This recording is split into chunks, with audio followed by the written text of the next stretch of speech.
Can you hear me? Yeah. Okay, excellent.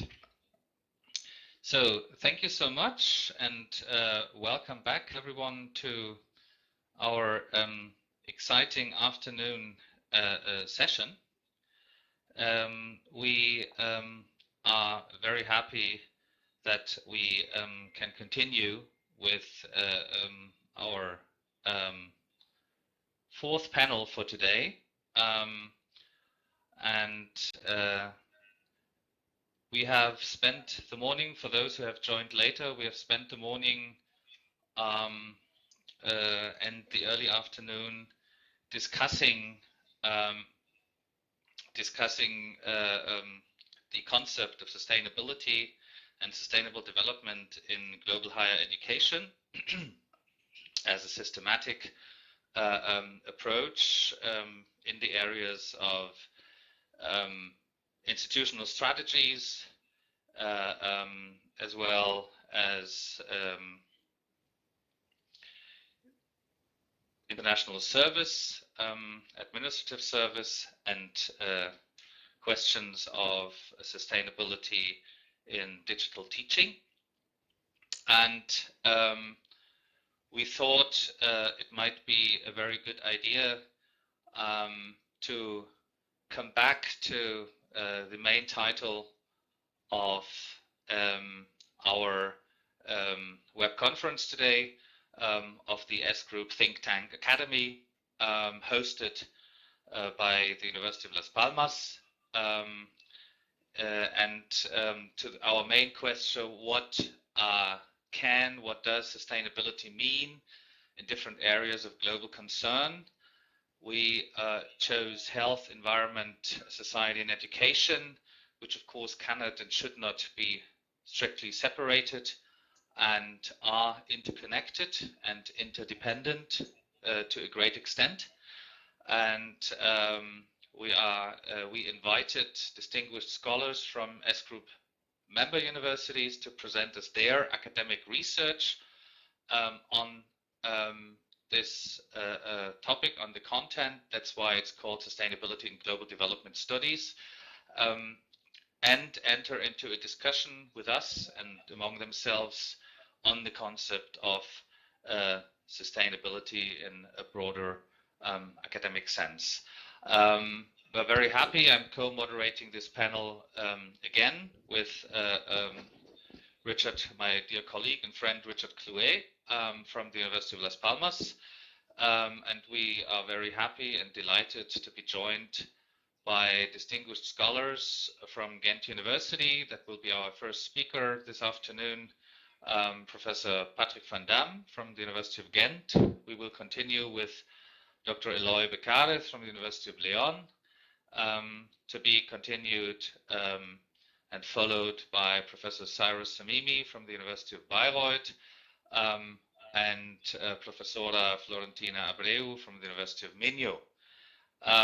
We will have Q&A sessions after each of the clusters. We'll furthermore continue then with the tourism cluster with Professora Juliana das Oliveiras from the University of Valladolid and Professor Sergio Moreno from the University of Las Palmas.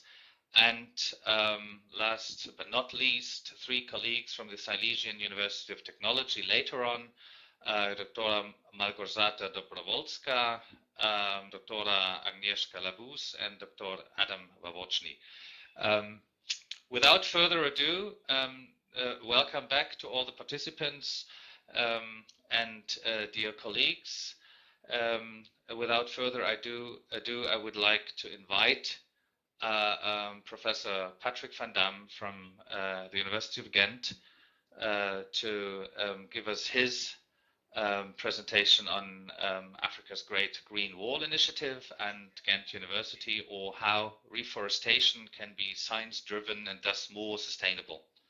Thank you so much. Welcome, Patrick van Damme.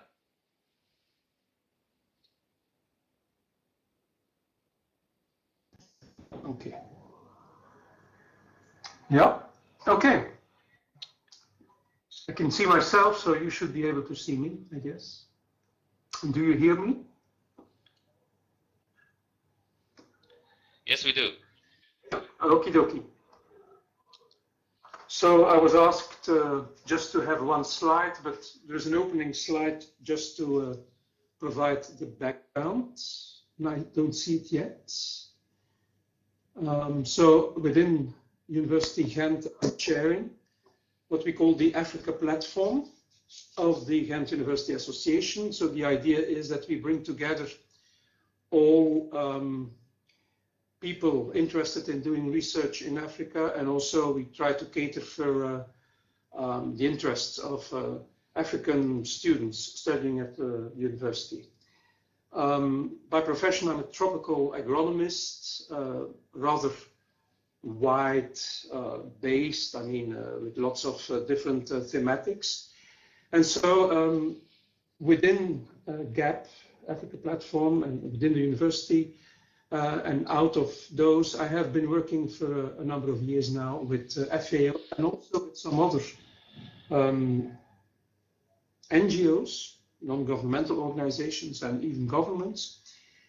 NGOs here in the north, but also in the south, to try to further this idea of the Great Green Wall Initiative, which is basically, in the beginning especially, a technical intervention whereby different stakeholders try to plant as many trees and shrubs as possible, preparing the land, and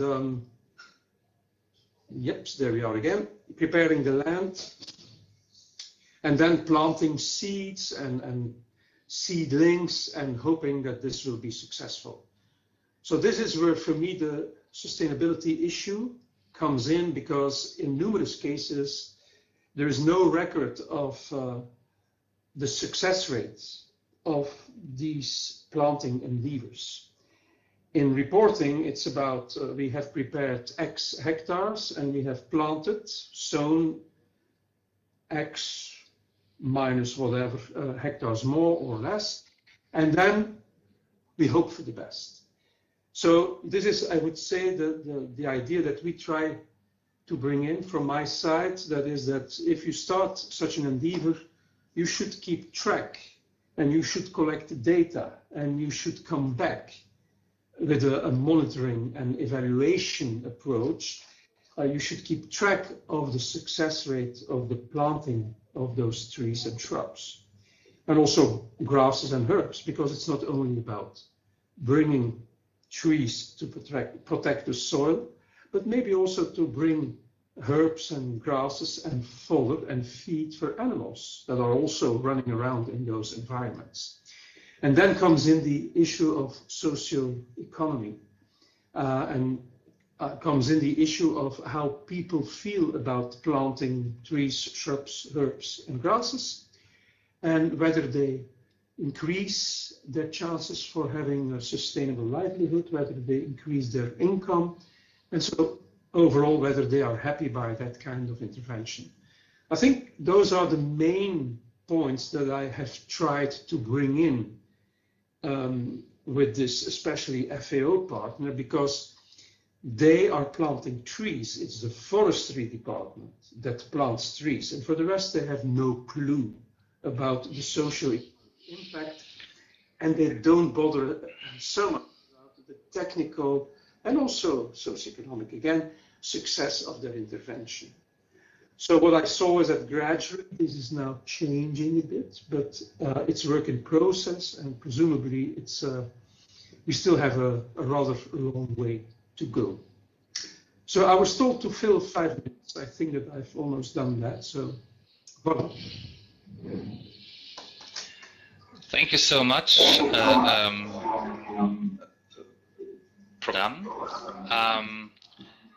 I think there are a lot of connections to what we have discussed this morning, and we would like to come back to that later with regard to how to track the success, how to define success indicators for sustainable activities. We saw this from the perspective of global higher education, from the perspective of mobility, from the perspective of carbon footprint of mobility and global exchange. And I would like to continue to give the floor to Dr. Eloy Becares from the University of León to give us the next presentation on wetlands and health in the Americas. Hello to everybody. I don't know if everybody can see me because I'm not able to see me. So, can you hear me?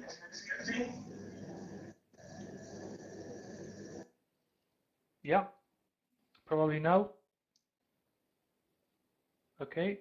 Well, I don't know if you can hear me. Well, I'm Eloy Becares from the University of León. I'm working on wetlands, natural and constructed wetlands for control of pollution and wastewater control. So I wanted to just to talk about a problem which I have realized it and experienced it in my many years working in South America, especially in Colombia and Ecuador on natural wetlands. And I presented here an example of this contrast, this two very different point of views and two very different proposals in the way of research and education in our higher universities, at least. One is to my right is the Little Mere, one of the very well-known wetlands in UK. It's a wetland with very well known all the biodiversity. There is no biological risk from the point of view of the health-related problems. There have been a very high investment in research, in management, in education. There are very powerful programs on wetlands research and wetlands education in UK.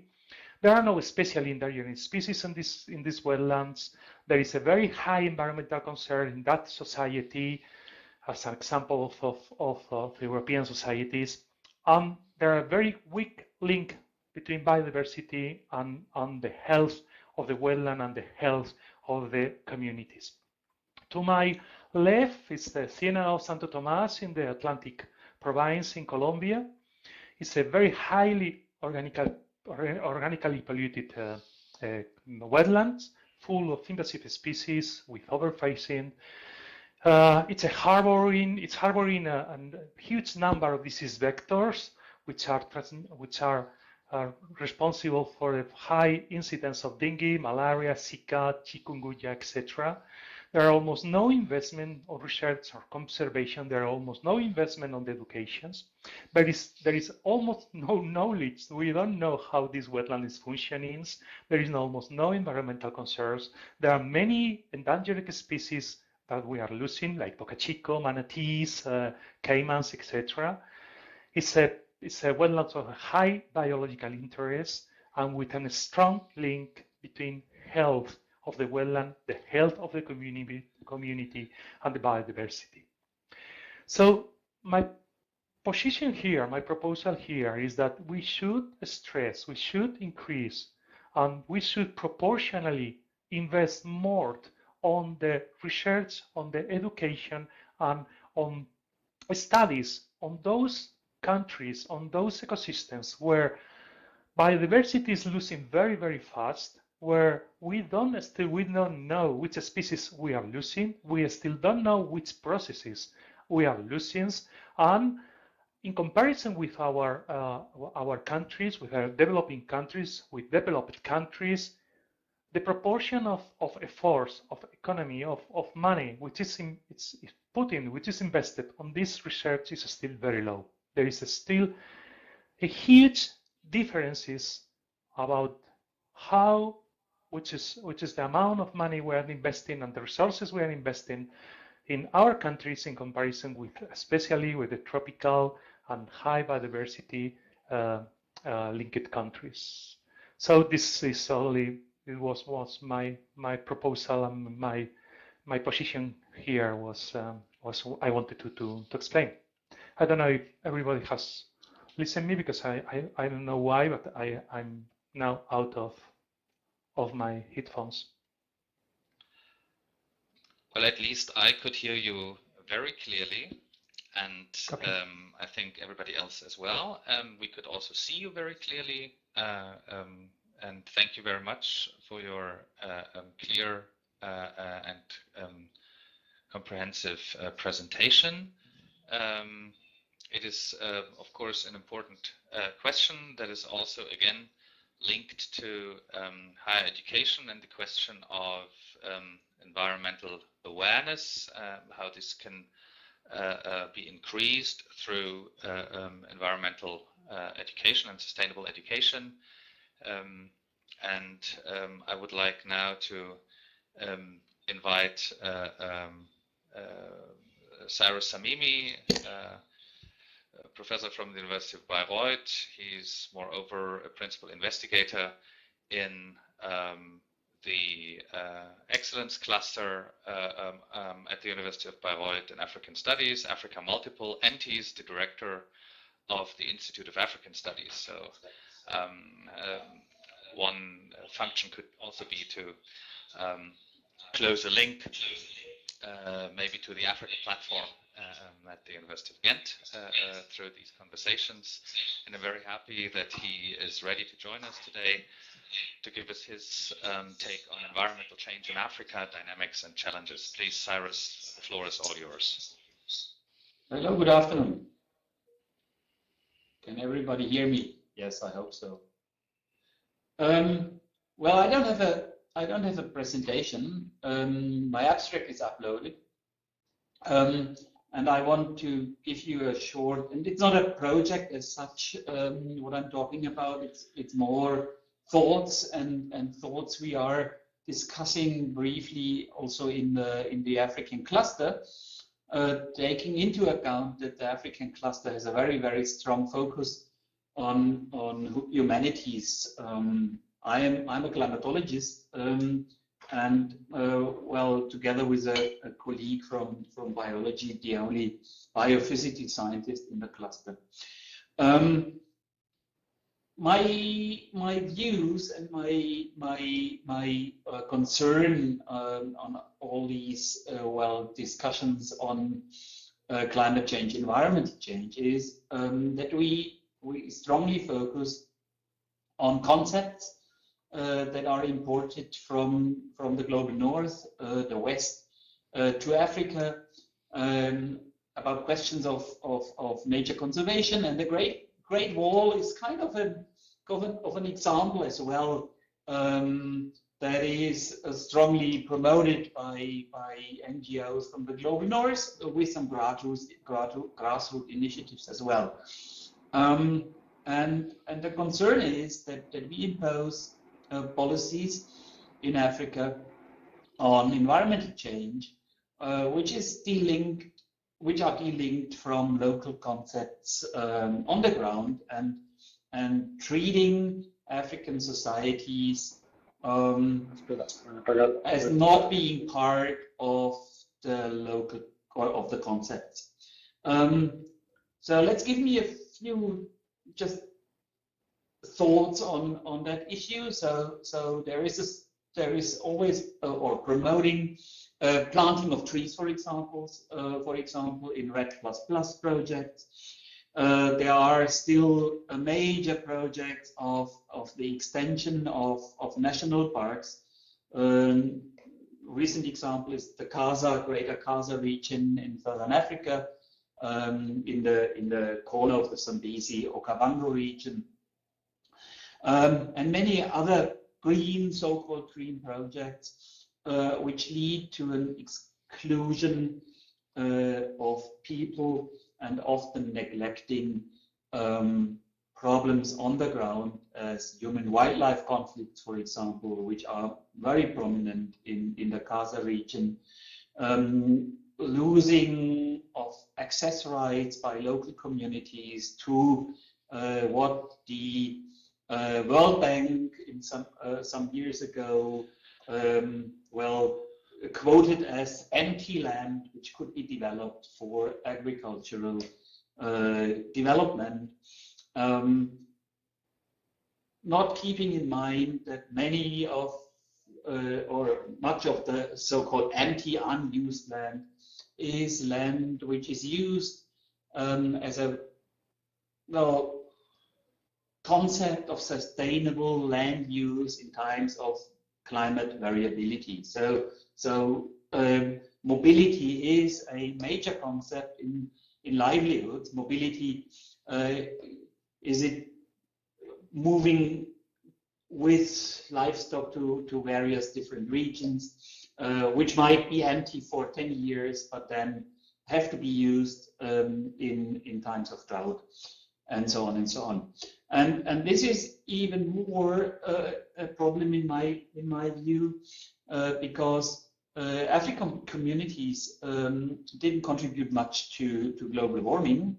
So all the problems we face with climate change is not caused by African societies, but by the global north. And now we try to mitigate some of the problems we have, and we don't want to face at home, like carbon emission reductions to a huge extent, and we want to try to mitigate, to compensate them through green projects in Africa.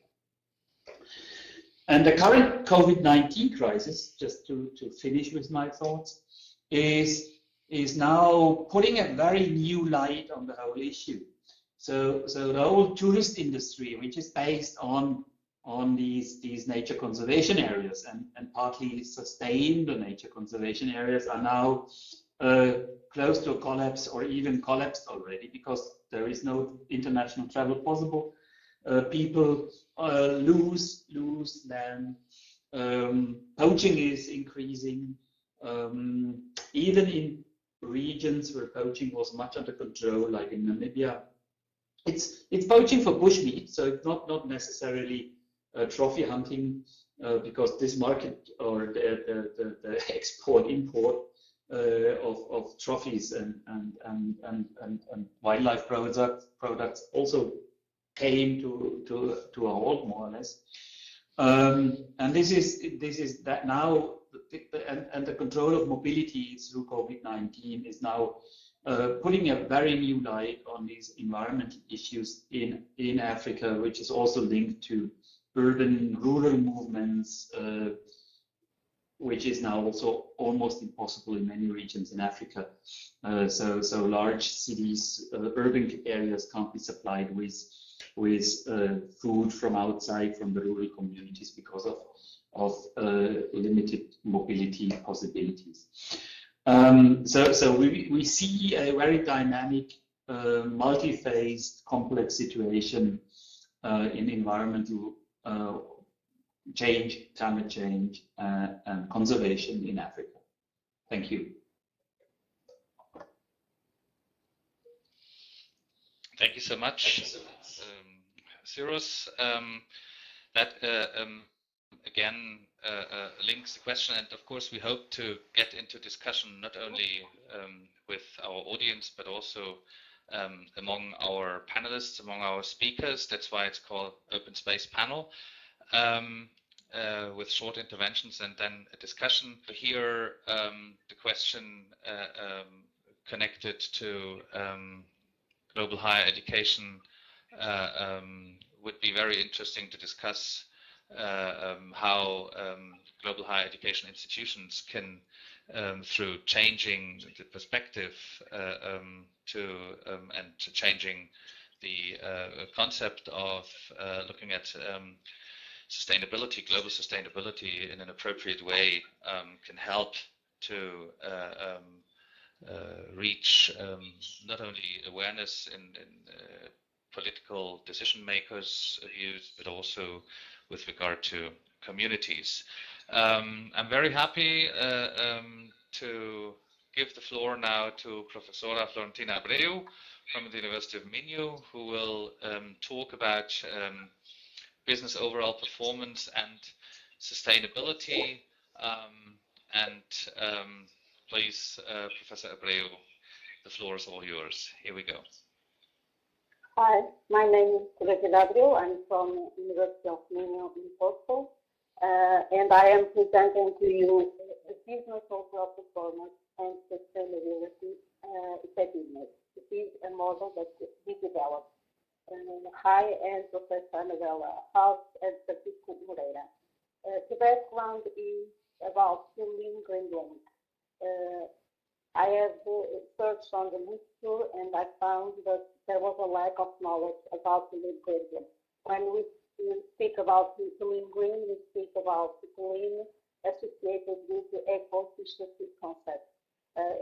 Lean means less waste, doing more with less, where less means less of everything, people, materials, space, and so on.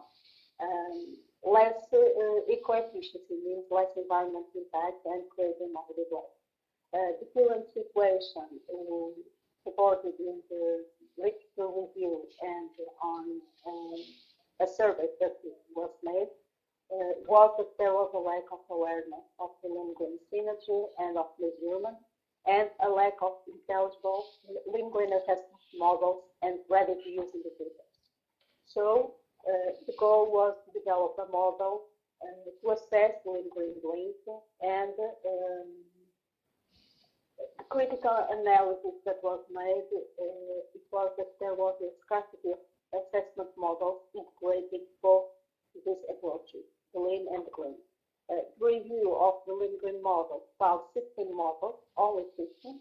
12 were for the implementation of lean and lean-green, and 4 were for the assessment.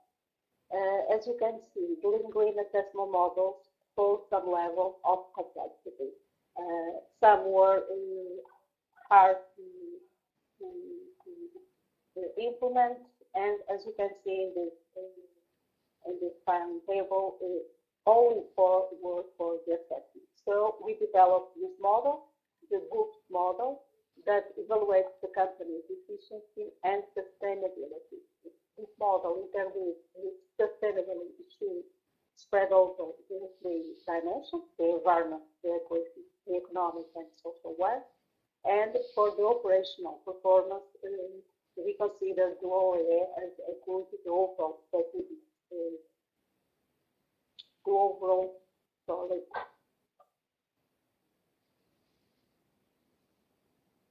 The overall effectiveness, equipment effectiveness, a good measure, the availability, the performance, and the quality. So we had to collect the descriptive data in the company, then assess, calculate different indicators. We have 10 indicators and descriptive ones, and then calculate the book, that is the arithmetic mean of sustainability and OEA. This model was implemented in 3 companies, 3 case studies. Case study A was the best one with a book of 65% and the sustainability that was 53%. Case study B was not so good, and case study C showed a very good OEA, about 81%, and the books of 60%. This seems to portray these case studies a trend that companies with a book value about 65% hold a good lean-green performance. Companies with a sustainable performance about 50% seem to portray a good sustainability performance. The goal is to extend this study and to implement in more companies. This study was made for the manufacturing sector. Mainly, these companies were from the automotive sector. And now the goal is to compare our model to other different lean models, establish and develop a standardized instruction on how to use this model, develop an IT tool to collect and calculate the book, and then further case studies are needed to corroborate this study. This is a very short summary. I expect you all understand the goal. We have developed this. One thing that was very interesting is that some companies did not want to participate in this study because they consider the OA a confidential data, and the others have some difficulty and did not want to participate. However, we consider that it can be supported and can be a very good example that companies implementing this are going to have an opportunity to know how they stand in the green and in the sustainability arena, and then identify their ways and where they can improve their living resilience and their sustainability as a whole. Thank you all for listening. Bye-bye. No, please not bye-bye yet, because we intend to have a discussion. Thank you very much, Professor Abreu, for your presentation. I think I would like to suggest that that we now enter into short Q&A session for the audience to ask questions about the presentations or even about the conference that Patrick van Damme has announced and that there's interest in. But now the floor is open. Please write your questions into the chat section so that we can come back to them. And until we have more questions here, I would like to start with asking a question to all four panelists. And the question is, how do you think, as distinguished representatives of research and teaching, so really distinguished academic representatives of the higher education sphere, how do you think, because that's the question we are dealing with very much in higher education management, global higher education management at the moment, how do you think proven concepts of sustainability could help to develop a balanced approach or a hybrid approach of global collaboration in research, teaching, and exchange in higher education, facing challenges not only in with regard to carbon footprint, environment, but also with regard to cost efficiency and intercultural development of necessary intercultural and awareness and competency, and of course with regard to sensitivity of perspectives of local communities. So I would like to give the floor again to all of our speakers. I think you should be able to speak, and I would like to engage you in a discussion on that question. Is there anyone? Maybe I give this first to Professor van Damme. What is your take on that?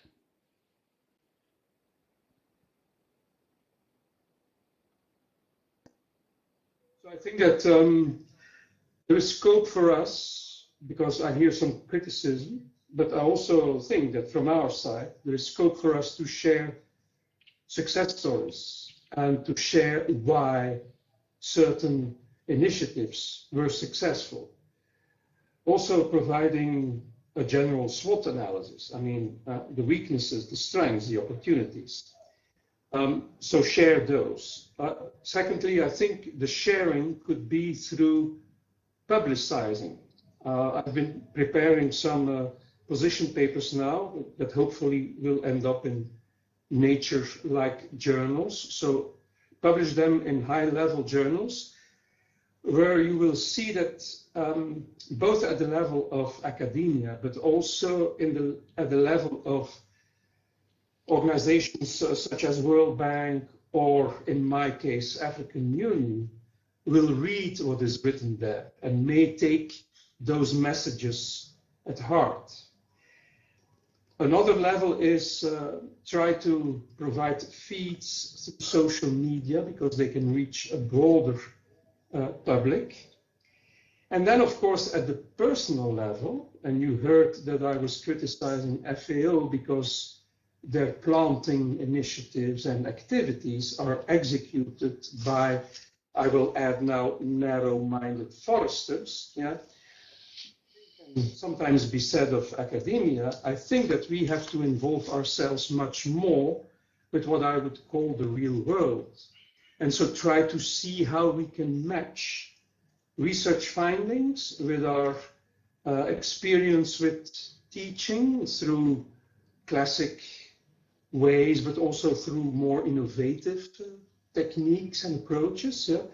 Involve ourselves much more with the real world, and then it would be a matter of training stakeholders at whatever level. Yeah? Not only the level of the organizations that have their interventions, but also at the grassroots level. So in this respect, I can maybe say that through one of the organizations that I'm involved in, we have now written a proposal which should hopefully be accepted by DEFCO. They have reacted positively, where it will be about training local scientists and local regional networks in Africa to pimp their level and to field the criticism of the second speaker. We, the project, will wait for those regional networks to voice their own problems. And we will also wait for them to come up with the initial finance. Because I must say, I agree up to a certain level that the Great Green Wall has been guided, inspired by northern organizations, but in initio, the call, the demand came from the African Union. Of course, after that, once they had voiced the appeal, then they were waiting for the North to pay. So this must finish. And I think with this new project that DEFCO will finance, I hope that this will be a first move that indeed the African community, at whatever level they are, they will provide at least the starting and seed money, and then we will come in.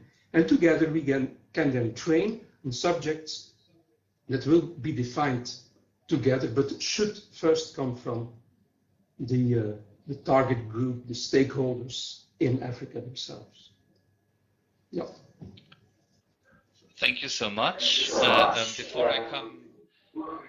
Before I come to a next question I have, I would like to ask Cyrus Samimi if he would like maybe to somehow contribute his perspective, particularly with regard to let the local communities, African researchers voice their own problems with regard to research strategies in the framework of the Cluster Africa Multiple and the African Cluster Centers that have been initiated by this research network. Yeah, maybe just as a more or less answer to the previous comment or statement. Yeah, it came from the African Union, but the African Union is still I mean, it come to Europe. I mean, if it's coming from the the European Council, then people still, even it's coming from Europe, people still see it as imposed from top to down. And if the African Union, if you compare the African Union with the European Union, to a certain extent, it's also top to down. So it's not that local communities, local societies have a distinct voice in these projects, in these plannings, in these policies. And in my view, a solution which is, I mean, we try to do it in projects here in Bayreuth. First, on an institutional, educational level, to do the research always with partners in Africa. But then it's still university to university. It's still these kind of elite status, the ivory tower. It doesn't matter if the ivory tower is in Addis Abeba at the university, or in Ghent, or in Bayreuth, or in Cape Town, or at Moi. And the solution could be, especially for these projects which target and affect local societies, communities, is transdisciplinary research, which does not mean only to include stakeholders, to discuss with the people research results and to share the research results, but to try to incorporate this knowledge right into the research process as soon as possible. Very, very complicated, very difficult, very challenging, but in my view, this could be a step further for really a sustainable development, which is not only ecologically, but also social and economically sustainable. And this is what we try to a certain extent in projects. Thank you so much. I would like to come back to Patrick van Damme by asking, when you think about training local scientists, training local personnel, raising awareness, and so on.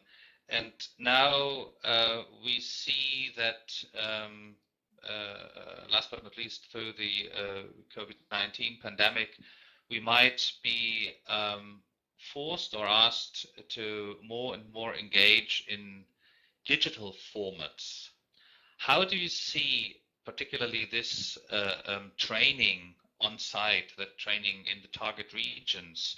To what extent do you think that this training could be conducted in a digital way?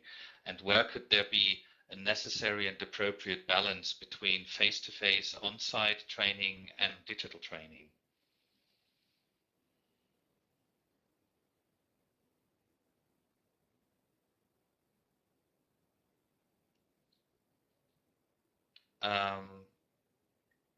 Can you still hear me?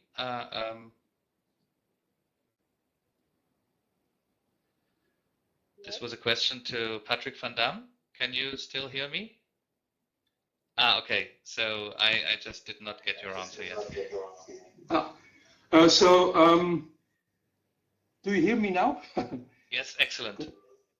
Okay, so from my own perspective, and I'm speaking for Africa, but I know that also in Asia, through CG centers, that provide already since more than 10 years back, digital support to farmers, illiterate farmers, that come together, sit in an office, and then liaise up with the people in head office, and where they can ask concrete questions and get answers.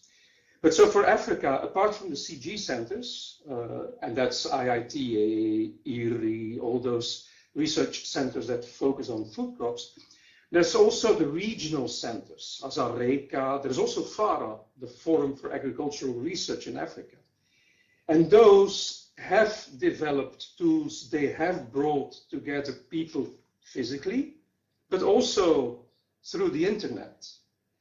Now, from our side, there is an organization or a framework that is called TAP, so Tropical Agricultural Platform, and they also provide support and they also provide training facilities. So I think that indeed this dreaded virus scare kind of thing may have stepped up what was already in its budding form there, and may indeed give a push forward so that more institutions will indeed access and will exchange and train, and not only, and that's why I give the ICRISAT example from India, will not only train researchers, academics, but will also involve themselves with the grassroots level stakeholder. And I think, so it's an interesting case. The only problem, if there is a problem at that level, is maybe just the physical, the technical connectivity, because the internet lines are not always stable. On the other hand, the big advantage of Africa is that prices for internet connection are very low. So for me, there would hardly be any excuse. I mean, I think a lot of platforms and organizations have the tools, and a lot of the recipients also have the tools and have the phones and the smartphones and are organized already and can be receiving and can also discuss providers of information. So for me, the future looks quite bright. Well, that is very good to hear. Thank you so much. We have had a discussion with Frederick de Decker from the International Relations Office of the University of Ghent earlier today about the achievements of the university in terms of the blended approach of digital and face-to-face teaching, learning, services, and mobility. And I would like to come back to Dr. Becares and ask you about your central concern that it is necessary to strengthen environmental awareness through education and through investment and environmental research and possibly also rescue through investment in developing countries in the same way or to the same extent than that it's done in more developed or more wealthy countries. When we look at global higher education and look at mobility, look at digital mobility versus physical mobility, and look about possible training and teaching, what would be your adaptation of this strikingly right concern with regard to the development of global higher education collaboration, with regard to what, for instance, the European Union, the European higher education sphere should do with in their cooperation, future cooperation with, for instance, universities and areas in the Americas. Dr. Becares, please. Well, it's very simple. We have to improve our economical investment on education and research in at least in South America, and I'm sure that it's happening the same in Africa or in South Asia. Here the problem is that, well, Patrick Van Dam has noticed about that, is that in those countries, internet is not still available in many universities, and in some universities, connections are very bad. So from this point of view, most of efforts and collaboration should be in person. You should travel there and And it's also important that the students and professors from those universities came to Europe, came to our universities to improve education and research. So main is first to improve money. If you have a look at the programs at the European Union which are focused on developing regions, is almost, let's say, 10% or 15% of the economic effort from the whole European Union. There are almost no huge programs or important programs or regular programs on development, on education and research in developing countries. So we have to improve our investment in those countries, and second, we have to improve also the infrastructure to improve this kind of virtual education. But from my point of view, the first is to improve connection, collaboration, to construct a strong networks with those universities in South America, and I'm sure that people from which working in Africa have the same feeling than me. We still have very low effort, very low programs of exchange between those countries and the European countries. We are focusing on Europe. We are dealing a lot on Europe. We are putting a lot of money on Europe. We are forgetting the rest of the world in some way. I mean, not qualitatively, but yes, quantitatively from the economical point of view. Thank you so much. One thing I have to slightly contradict or slightly relativize. There are capacity building programs in Erasmus Plus, particularly with Latin American countries, and we will make use of our rich expertise within the S group, and will give you some more information on that from the think tank of Latin America that we have in the S group. But in principle, of course, you are right. I would like to go on and ask a question to Professora Abreu, Florentina Abreu, and that is, so you introduced the BOPSE model and talked about OEE, the overall equipment effectiveness, and business overall performance and sustainability and effectiveness. And I was wondering, when we look at the necessary discussion and development in the global higher education sphere and global academic collaboration, do you think that that it would make sense that to adapt these model to the discussion and concerns and new concepts in global higher education?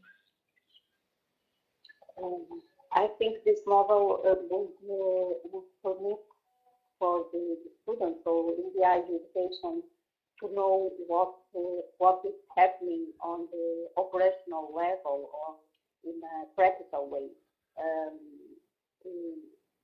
Also, we have done some improvements, and higher education and the University of Minho, we have some courses and some classes about these issues. However, I think the students are still a little bit, okay, in the theoretical way, they know what they have to do, but in the practical way, in the everyday of their lives, sometimes they don't connect the two ways. I think there will be very important to connect and to apply this model in more companies. This was developed for the manufacturing sector because of the OEA. However, I think that there are companies in the service that are in the service sector that are already calculating the OEA in some way, and I think it will be very interesting to see in other countries and in other places how all the scores will be, and because sustainability is a very important thing, and Portugal has done a lot of work, and I think it is in a good way, but there are many things, and the knowledge and the transmission of and training of the students is very important from an early age, but however, I think in the high school it is very important to debate these things and perhaps implement or try to make some work, practical works about these methodologies and in this case about this model. And I will be very interested in implement this in countries from other countries in other places. Thank you very much. It would be really interesting. We will try to stay in touch with you on that because we have certain circles where we discuss the strategic and systematic development of global higher education. We talked this morning to the current president of the European Association for International Education, the EAIE, Sabine Pendel from the University of Graz in Austria. And we participate in these discussions. As one final question to this round of presenters, before I would be happy to hand over to my dear colleague Richard Clouet from the University of Las Palmas to moderate the next cluster of this whole panel. The final question that I have concerns something that we had in a previous webinar with the head of unit of the European University Association, Michael Gabel, and that concerned the budgets for Erasmus of the future and Horizon 2025. As you might know, there was a demand of a really steep increase for the budgets for Erasmus Plus and Horizon 2025 by the European Commission, which was even increased by the European Parliament in a prospectus to be, for instance, here in research, to be tripled for the next framework program for research funding. Now, as a seeming tribute to the COVID-19 pandemic, we just have learned that the budget of Horizon 2025 would be slightly increased with regard to the previous program by 40% only. So instead of 200%, only 40%. Given the fact that many Horizon projects do support research projects in the developing world with regard to what we have learned now about an appropriate payment of the global climate change and environmental challenges, but also necessary research and education. I would like to know what is your perspective on to what extent should really research funding in the global higher education sector pay the price for COVID-19, when on the one hand, it is clear that there's a discrepancy between solving global challenges. We definitely need research for it. On the other hand, that is not enough reflected in providing the necessary budgets, where on the other hand, companies are rescued to a great extent by the same funds the budgets for research and higher education are coming from too. So that is an open question to all four panelists, and I would kindly ask you to come forward if you would like to say something to that.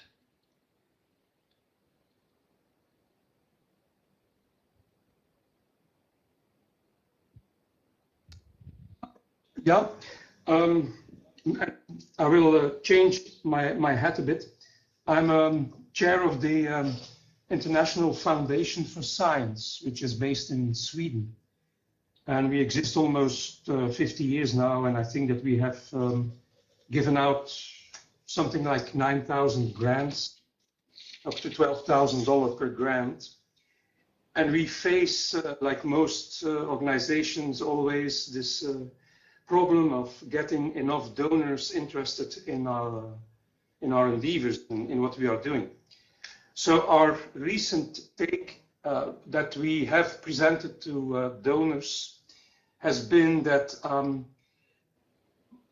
with what we are doing, we should and we could focus on training more scientists on themes that may help mitigate this kind of pandemics, the problems linked to viruses, bacteria, fungi, microbial life, whatever. So try to prepare more scientists in the south to address those problems, to mitigate the effect, and also to increase the resilience of the system.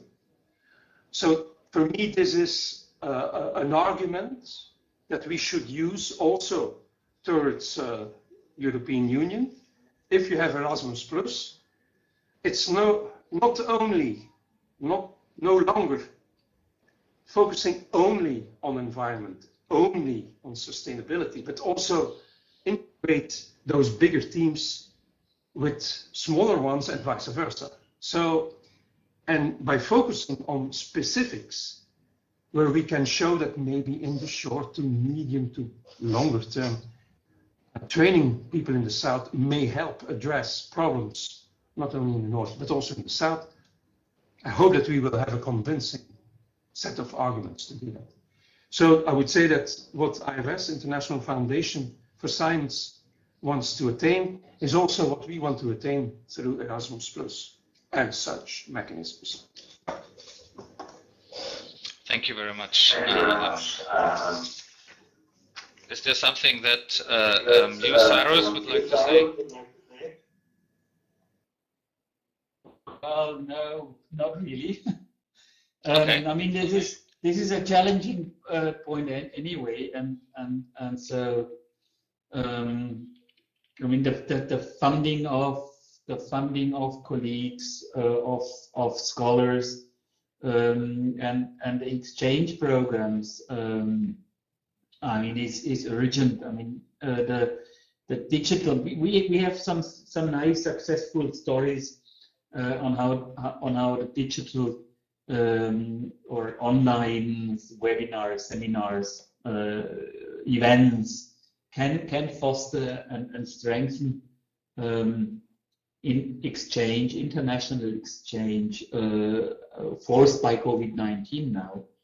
But I think, but what we see now is that the exchange more or less collapsed, the personal exchange, and this is a crucial thing. So we need to ensure that we can bring people from all over the globe to our institutions and vice versa, because this is what scientific exchange and training and teaching is about.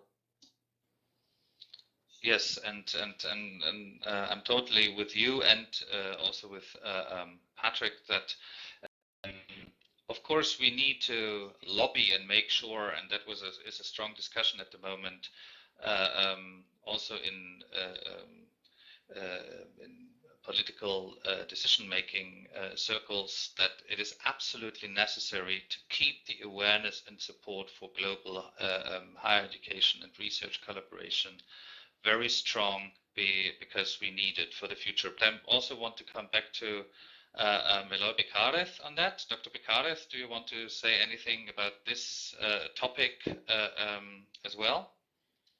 Yeah, well, I agree with my previous presenters that you are right that there are some programs established, very well established programs like Erasmus Plus, but if you have in account, at least from my, okay, I have very low knowledge on which are the total numbers, okay, but at least from my university and universities here in Castilla and Leon regions, the number of students who make exchange to South American countries, at least to South American, as far as I know, to African countries, is very low. So there are very low movement of both students and professors between and among those regions. So okay, the systems, there are possibilities, but they have not the contact strongly or more improved in the way that those professors and students in South American countries, at least in South American countries, would be encouraged to join to these programs. I've been working on those aspects. So I think that okay, we know we have to do that, but the level of investment is still very low. Thank you so much. Professora Abreu, Florentina Abreu, I would like to invite you to give us your view on this topic of the strong necessity to keep up and further increase funding for global higher education and research collaboration. Yes, I agree with that, because I think that training more people and the transmission of more knowledge is always beneficial. And I think the exchange of knowledge between universities and cafes is very much important, because in this exchange we all learn more, and we all see things that we don't look for. What I can say is that we don't look just for ourselves. It is important to look for the whole image and the whole country and the challenge that we face as a whole, as all of us. So I think that it is very important to have more funding and to exchange knowledge between the country and between universities. It is very important, this cooperation among all of the universities. Thank you so much. With this, I would like to again thank the distinguished speakers of this panel, Patrick van Damme from the University of Ghent, Eloy Becares from the University of Leon, Cyrus Samimi from the University of Bayreuth, and Florentina Abreu from the University of Minho.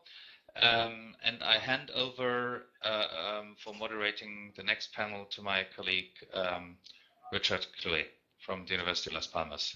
Thank you so much, and thank you to all participants for their commitment and ongoing attention. Thank you. Thank you, Arnim. Can you hear me? Yes? Okay. Very good. So, well, we're going to talk about, well, in that open session, there's another cluster of issues related to tourism and sustainability, but also environmental education and cultural tourism. Well, it's quite interesting for me to introduce this cluster of topics, because as you know, and even if you haven't been able to come to the Canary Islands this time, there will be another time. I told you this morning. You may all be aware that our region is among the top 6 regions visited by foreign tourists within the EU. We attract an average of between 12 and 13 million tourists per year. So this is a big issue, and I'm glad it could be actually dealt with in this open space panel. And with us, we've got 2 presenters first of all, Professor Juliana das Oliveiras from the University of Valladolid, who will speak about cultural tourism and environmental education, and also Professor Sergio Moreno from the Institute of Sustainable Tourism at the University of Las Palmas de Gran Canaria. Is a professor as well at the Faculty of Business and Tourism of our university. And it will be a pleasure to listen to both of them.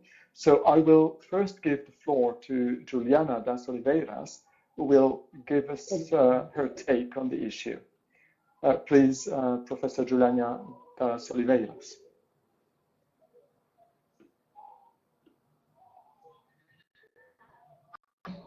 Good morning, good afternoon.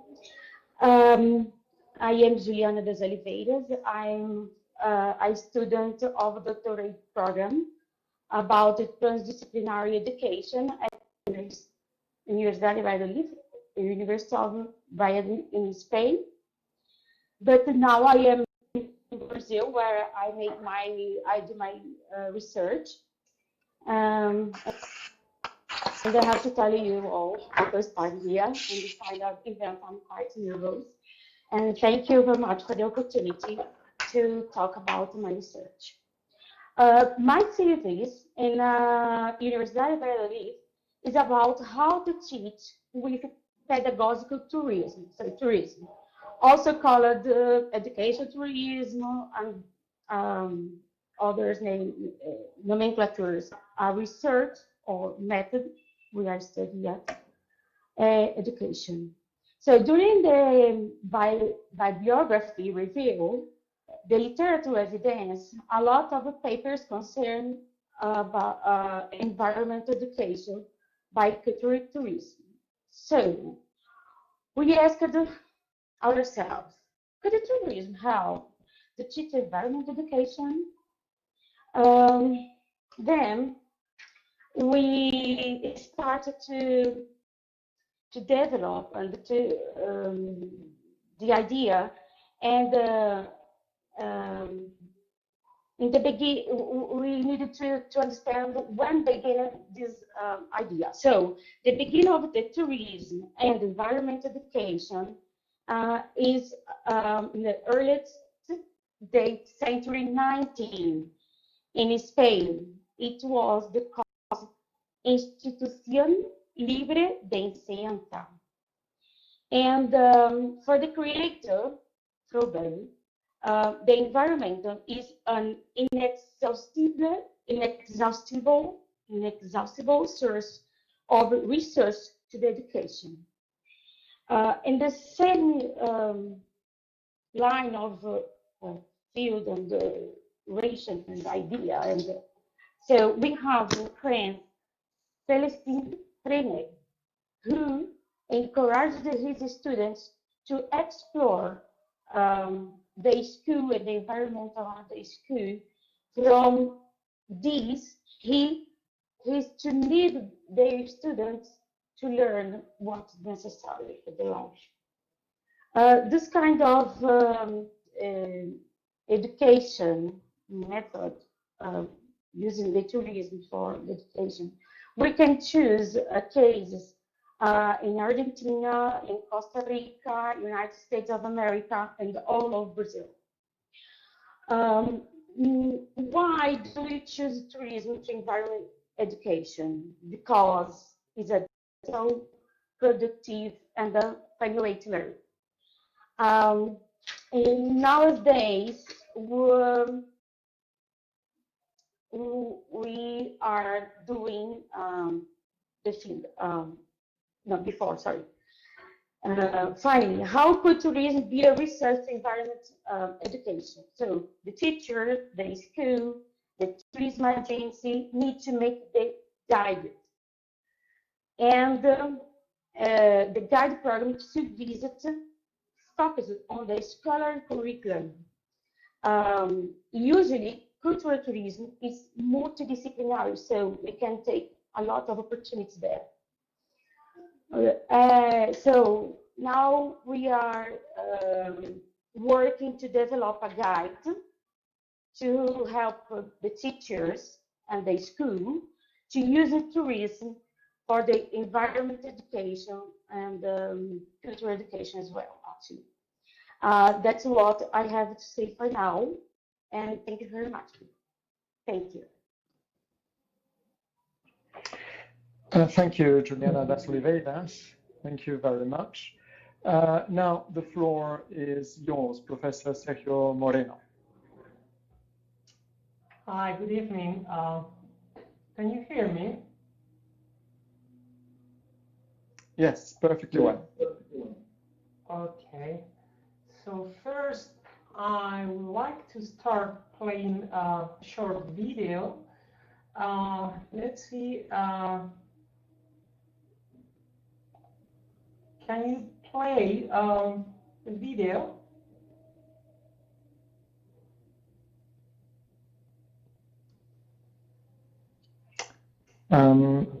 I can't do it myself, but maybe our technicians can help. It's a short one, it's a 15 seconds video.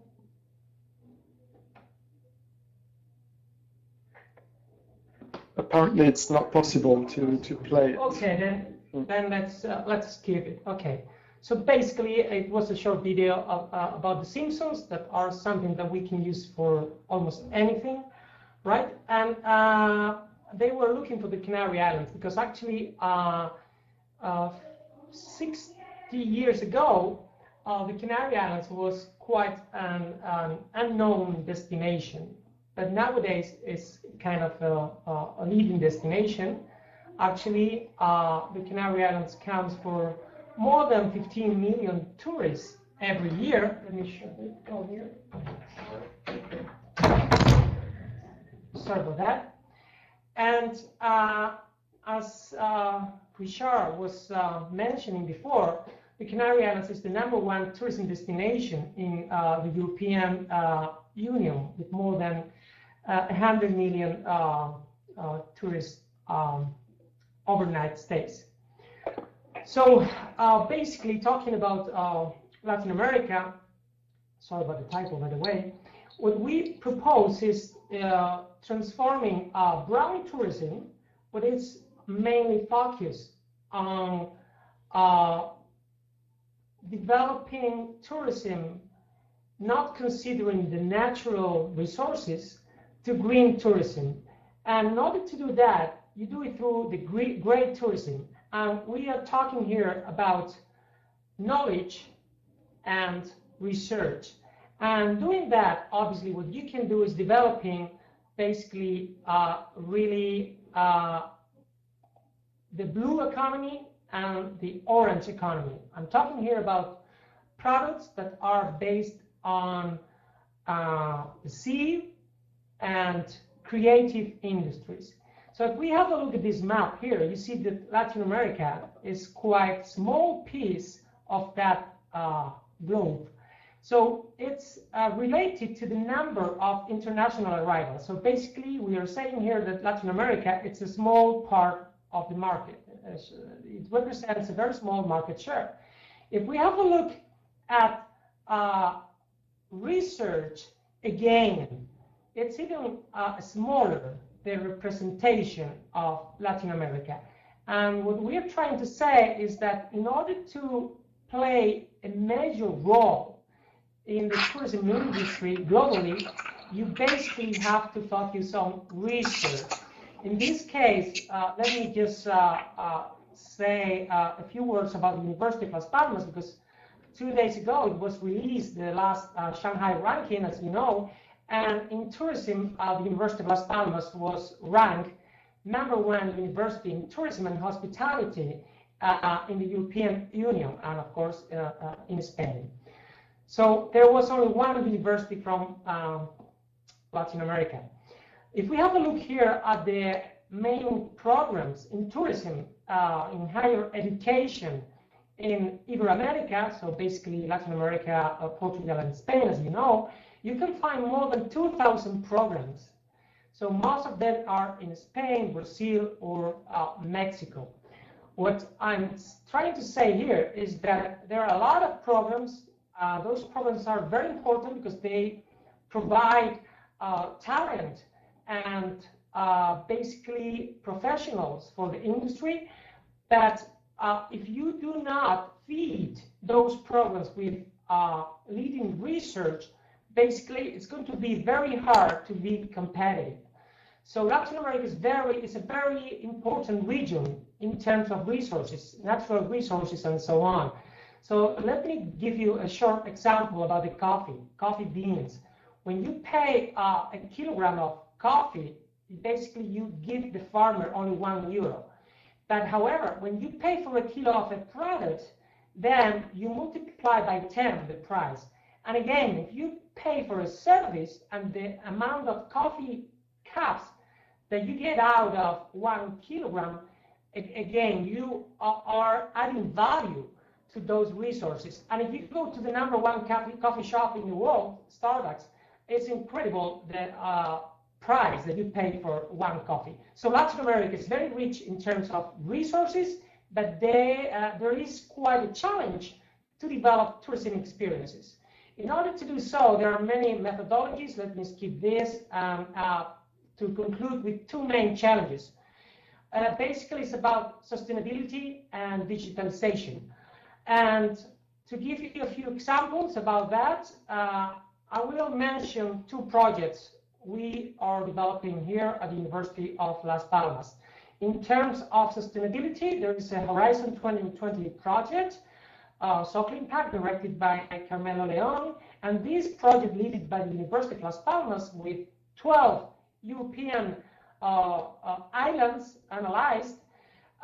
It's trying to understand consumer behavior in terms of climate change, and even more to analyze the economic impact of climate change. This is very important because the way to influence public policies and eventually the cluster is to give them and provide them with accurate information and data about the impact in terms of money. And those are the main impact change and indicators we were analyzing for all those countries. But if you want more information, I'm happy to share with you later on. And the second project that I would like to share with you, just a few ideas, insights, is Emotur. It's a national project where we are analyzing the consumer behavior in terms of physiological and biometric metrics. For instance, we can trace and monitor the social network analysis, basically what they do when they are traveling and moving around the destination. We also analyze with eye tracking their attention, what are the contents, images, text that catch their eye, and also their emotions through facial expressions and so on. Those are just a few of the examples of this project, and the way that we are trying to transform, again, brown tourism into green tourism is through knowledge and research, great tourism. And that's a little bit the path and the challenge that we are facing, I believe, in Latin America. So thank you very much.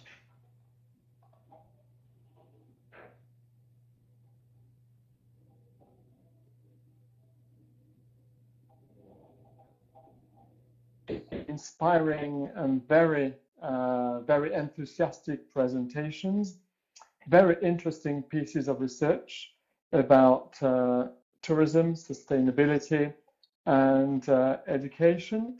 Well, as in the previous session, you're all invited to ask questions to Juliana das Oliveiras and to Sergio Moreno.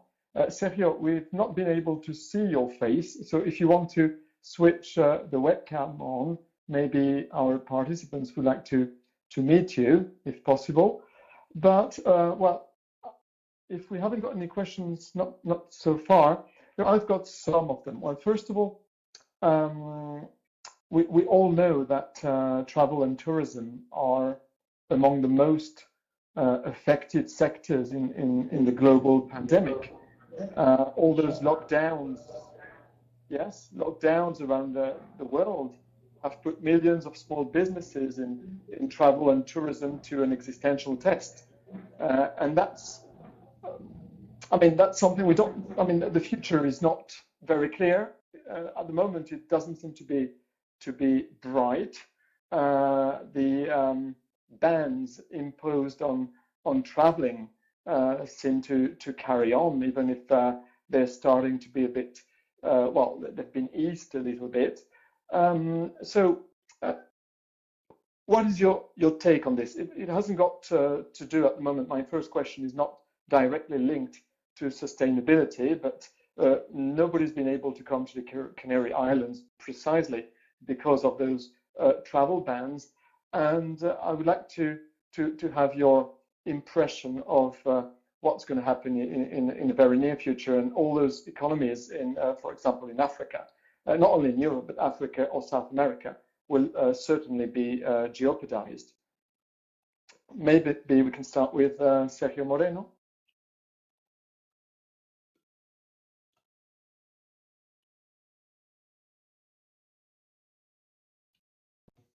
Okay. Can you hear me? Yes. Yeah. Okay. Yeah. Basically, we are suffering a very important demand constraint.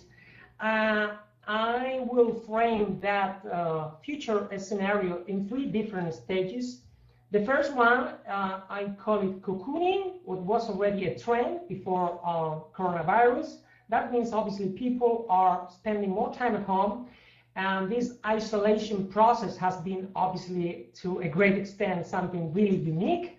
So we were obliged to stay at home, and it can be something that maybe we will have to face again in the future. We all hope not to, but nobody knows.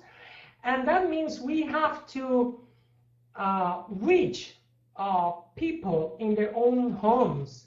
Basically, that's why it's so important to improve our digital capacities. We will have to be able to use different tools, virtual reality, and so on, and all the customer relationship management tools in order to get in touch with the customer. The second stage, I'm doing this very fast, is about staycations. Basically, we are going out, but we are not really flying or taking a cruise. We basically will be doing holidays on our own backyard, and that means that there is a challenge to rediscover our own destination. And in doing so, we will have the chance to provide cultural identity and to reinforce our value proposal to the market. That means to increase our differentiation through our identity. And the third and last stage is related to medium long-haul traveling. Once either we have a vaccine or we the right treatment for coronavirus, and in other words, we can fly without being afraid of getting infected. And in order to do so, it's very important to provide the customers, the potential customers, with well-being. Basically, it's not only about safety and security, because people do not travel to a destination because of safety and security. Basically, they do not travel because of that. So what we have to provide is well-being. And well-being means well-being for the customer.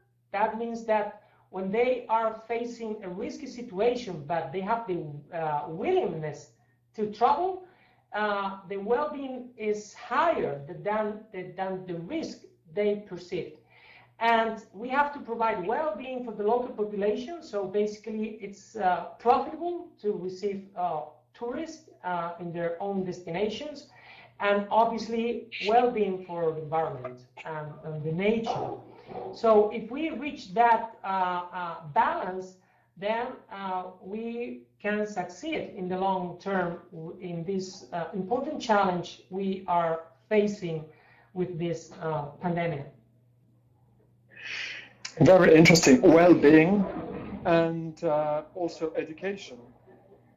When you talk about rediscovering our own destination and fostering the value of our destination, that's also education, and that's it's not only the economy and the well-being of people, it's also education awareness, isn't it? A very specific example. Let's talk about a wine in the Canary Islands.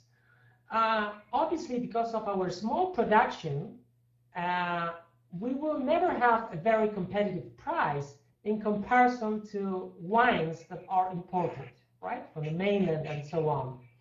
So if you want to compete, you have to provide the customer with the right information so they can understand why those vineyards are unique, those grapes are unique and endemic, that they are Xyloxera free, because that infection didn't happen in the Canary Islands, that we have more sunshine hours in our soil than in any other destination in Europe, that because of the volcanic soil, the taste and the organoleptic features of that wine is different. If you have all that information packaged and you can provide that information to the customer, they might be willing to pay more for that local wine. So you are totally right. It's about education, and when you integrate that education into the product and your proposal, eventually you will succeed in your competing strategy. Thank you, Sergio Moreno. Coming back to that important field of education and awareness, I've got a question, Oliveiras. In your presentation, you talked about pedagogical tourism, cultural tourism. Both can definitely contribute to environmental education, but are we exactly talking about the same thing when we talk about pedagogical tourism and cultural tourism? Is it exactly the same?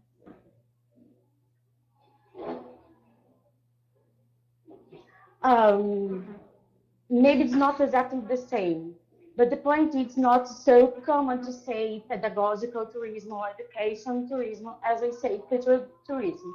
In Spain, it's similar what I'm talking about when I say pedagogical tourism. What it's practiced in Spain is similar as cultural tourism.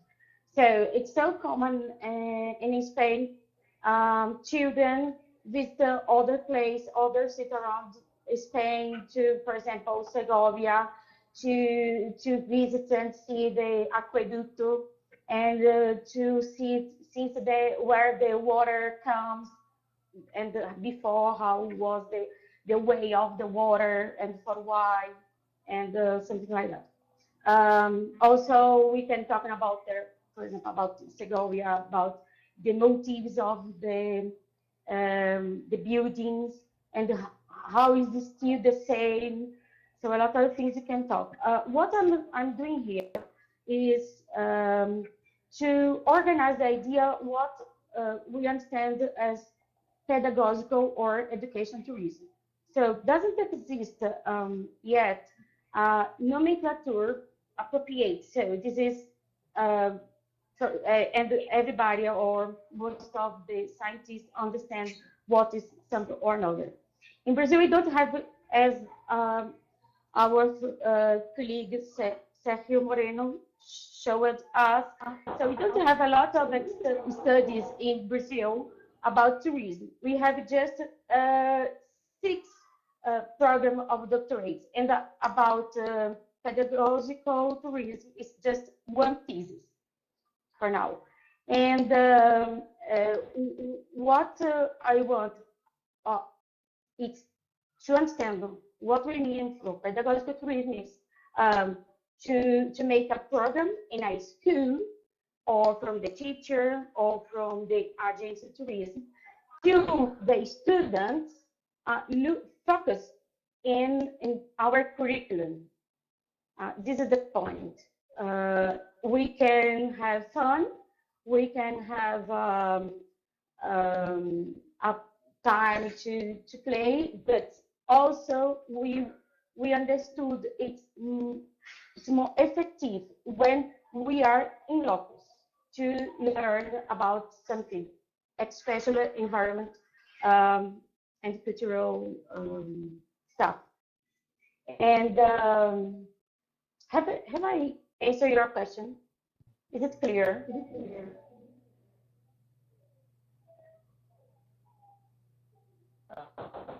Sergio Moreno is doing a lot of research on in Latin America. I just wanted to say something which I read, was it last week? Maybe 10 days ago, issued by the World Tourism Organization. And the World Tourism Organization seems to be saying that COVID-19 will oblige us to be quicker, to be faster in renewing the tourism sector to comply with increasing environmental standards and the demands of the tourist. To what extent do you think this is true? We can start with Juliana das Oliveiras, in the case of Brazil, for example.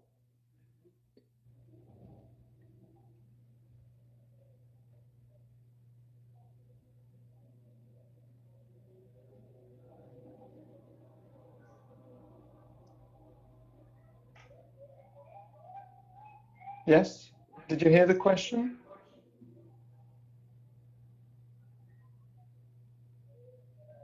Is it for me, Juliana, or? Well, it's for both of you. For both of you. Do you think that COVID-19 will actually help us be quicker, be much faster in renewing this tourism sector to comply with environmental standards? So I couldn't understand well because it cut the connection. Could you repeat, please? Yes. Do you think that the COVID-19, the coronavirus, will actually oblige us to take quicker and stronger measures to adapt the tourism sector to environmental standards, to better respect the environment? Wow.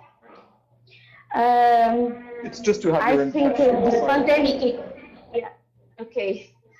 In this pandemic, we have a lot of challenge. In education, now I work in a public technical school. We have a lot of problems to keep in contact with the students, for example, and we are quite lost about the education now and the near future. Thinking about what can we what about my investigation, my research? What can I do with this now, this new picture? I haven't think about yet. But Brazil, we have a special moment now. We have a president who doesn't understand the importance of about the environment. We have a lot of problems. We lost some investments from the Europe, and we have problems inside the government with the public employers. And every day we have some not very good news. Now we don't have a minister of education and we change it 3 times this week. So we don't have a minister of health. We are living in a special moment, and it's quite difficult to talk about. We Okay. don't know what can happen. Sorry. Okay, thank you. What about Professor Moreno? What would be your take on that? What is your impression on that? Yeah, I would say that there's no doubt that there's a connection between the current situation and environmental imbalance. So basically, even when you are trying to find a cause-effect relationship, you see that one of the problems we are facing is the environmental imbalance we are facing in our planet. That's the first issue, and that's why facing climate change is so important. The second topic I would like to raise is that Latin America has a lot of potential, a lot. It's about natural resources. It's about identity. All those cultural assets, different cultures, languages, and so on. That's a great potential for the future. But in order to really take advantage of that potential, there is a need of methodological aspects that should be applied. And that's why, again, research and the university, higher education is so important in order to accompany that process.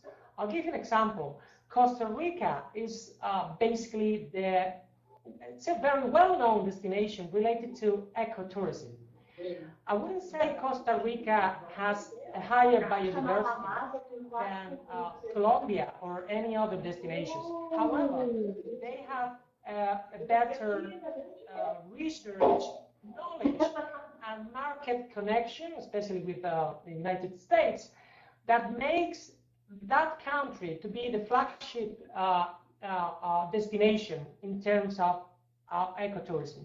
So there is a great potential for Latin America, especially in the new scenario where we are facing, let's say, small figures in terms of demand in comparison to pre-coronavirus stage.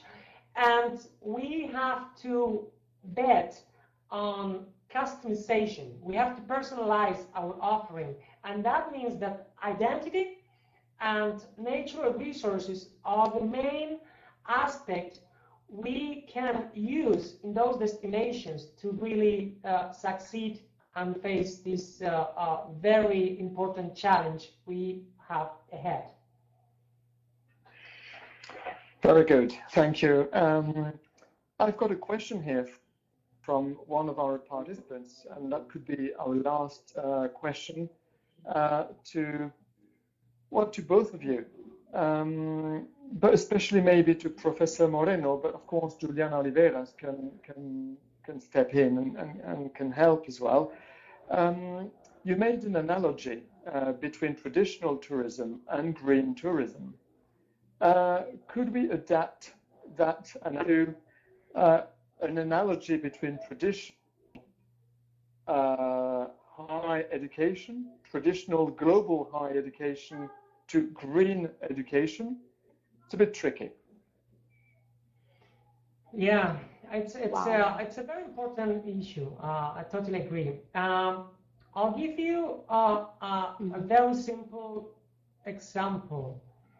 If you go to a traditional tourism model beach experience, basically you can go there and you use the umbrella and the sunbed, and you pay small amount of money for those services.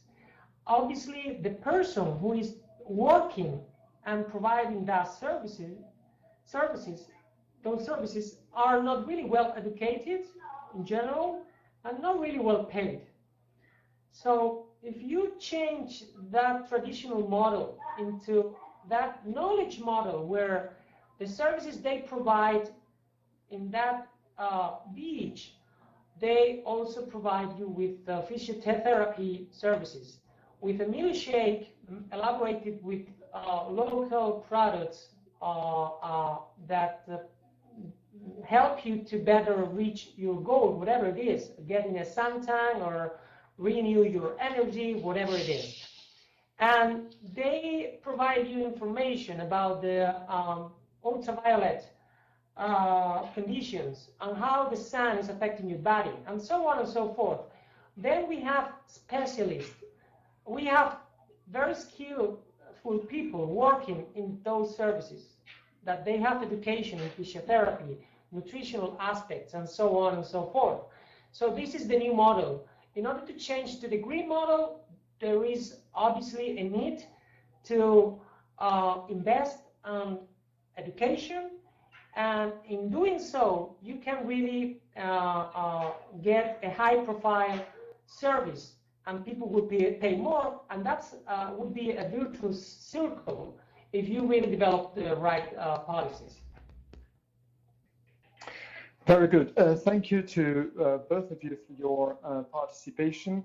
And again, we can see that it all comes back as well to the issue of research, of allocating the right funding to research.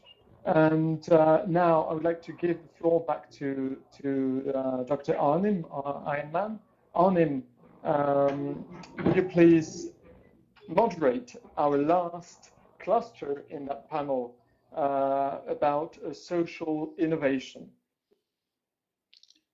Certainly. Can everybody hear me? Okay, thank you very much, Richard. Thank you very much to our presenters in the previous panel. I'm very happy to invite now 3 speakers from our member university, the Salesian University of Technology, Dr. Malgorzata Dobrowolska, Dr. Agnieszka Labus, and Dr. Adam Wawocny.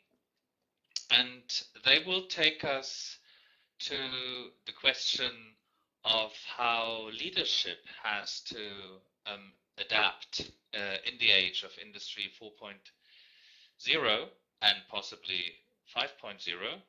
And that links us, I think, directly to the question that we have discussed all day, how to adapt personnel, being them researchers, administrative staff, being them young researchers, or to new challenges that involve more digitization, more online formats, blended formats, and a groundbreaking rethinking of the higher education sphere.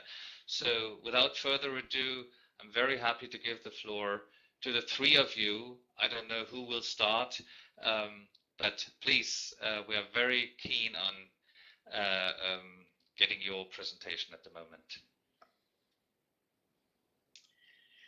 Hello. Thank you very much. My name is Malgorzata Dobrowolska. I'm alone here, but there is the presentation. We are 3 of us, as you said. I'm not sure if you hear me because I had a little bit trouble to connect. So I'm very worried if you, yes, it's perfect. Thank you. So I cannot see my presentation. Ah, yes, it is. Okay. How I can go? Okay. The next, please. We are International Center for Interdisciplinary Research. That's why there is a lot of us. We are interested in social and technological progress. And we publish our research in 2 articles now in Sustainability and in Orlando book. So if you like to, I will of course send you those information and all the data. But let me please to describe a little bit our center and our teams. All of our teams are international and interdisciplinary. The first one is for research and publication, next for research and implementation project, and there is the third team for invention and know-how, and for experts and knowledge databases networks. We have special priority research areas. That's why we are very interested of leaders of all of those 6 subsections: computation, oncology and personalized medicine, artificial intelligence and database processing, materials of the future, smart cities and future mobility, process automation and industry for all, climate and environmental protection, modern power engineering.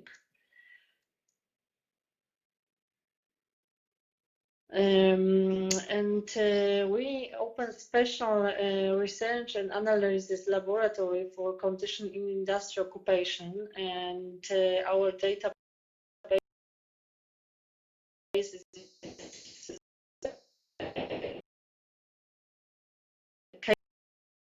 case of Poland exactly. So it was a huge. It was on the end of our research.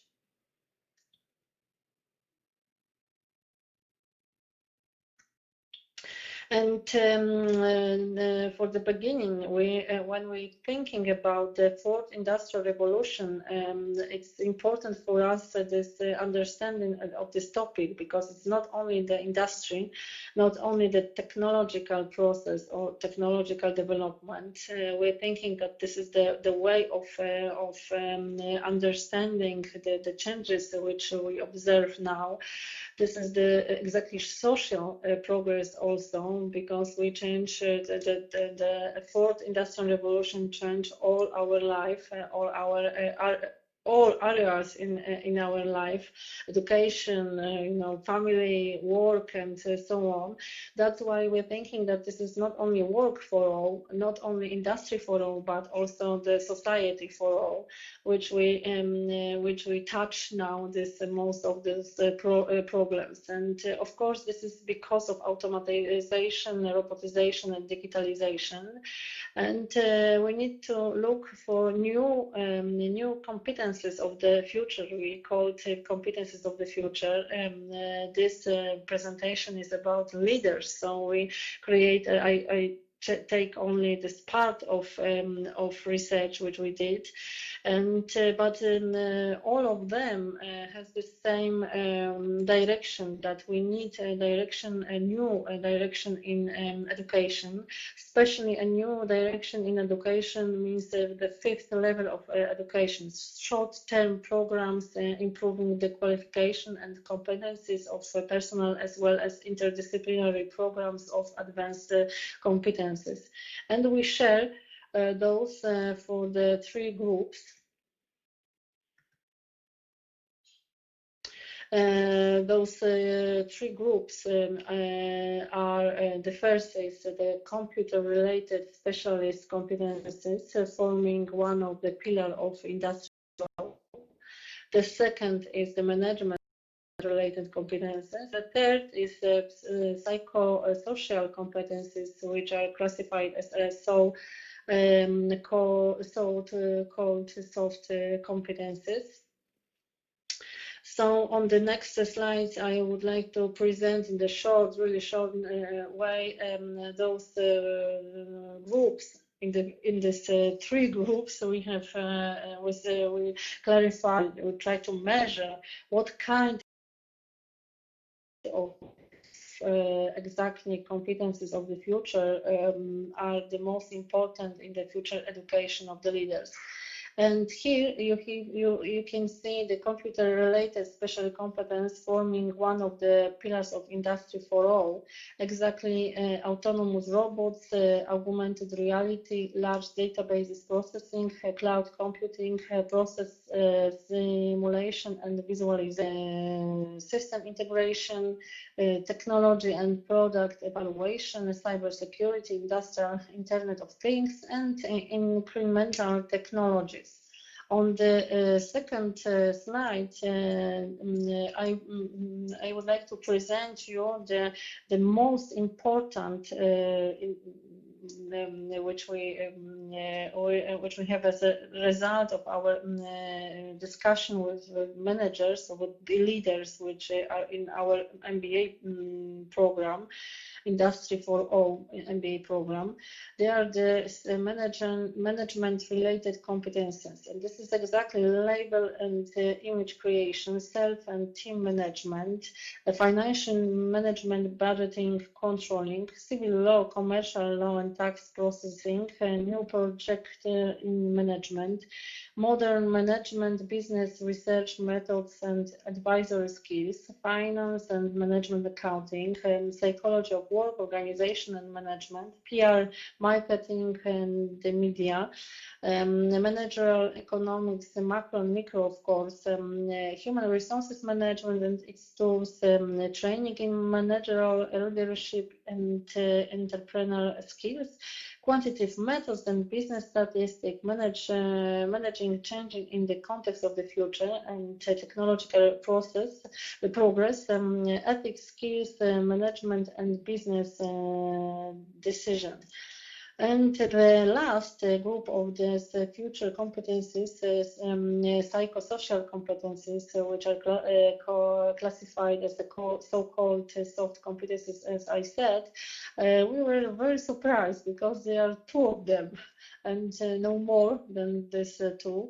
We expect that it will be much more and much more as on this slide, which I showed you, but this is only personal flexibility and interdisciplinary as the most important soft skills competences. So the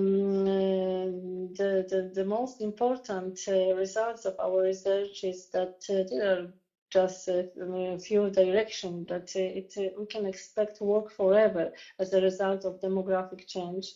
Fast school, we said fast school because of results of technological connecting and artificial. It is very fast changing every this kind of area. Autonomic work as a consequence of civilization development, harmony of organic and non-organic assemblies as a result of robotization, automatization, computerization, and bond and limitlessness as a result of technological progress. So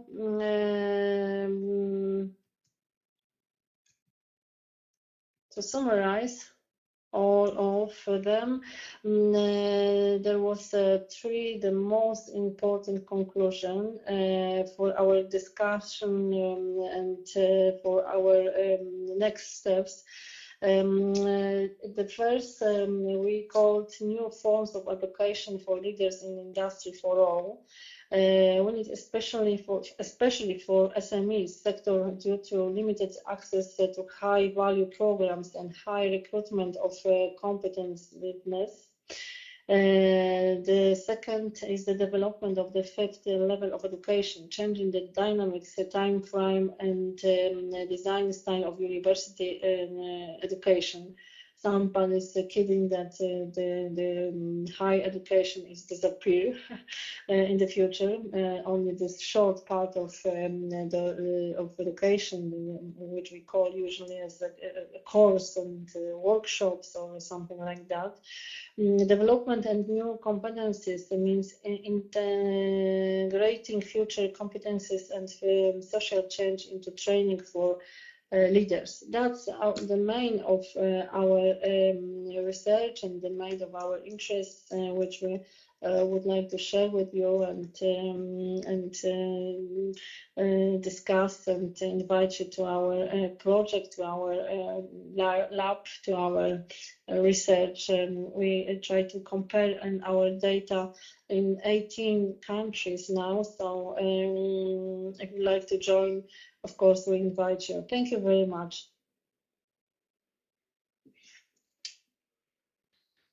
Thank you so much, and sorry for me mixing up that you would be three of you presenting.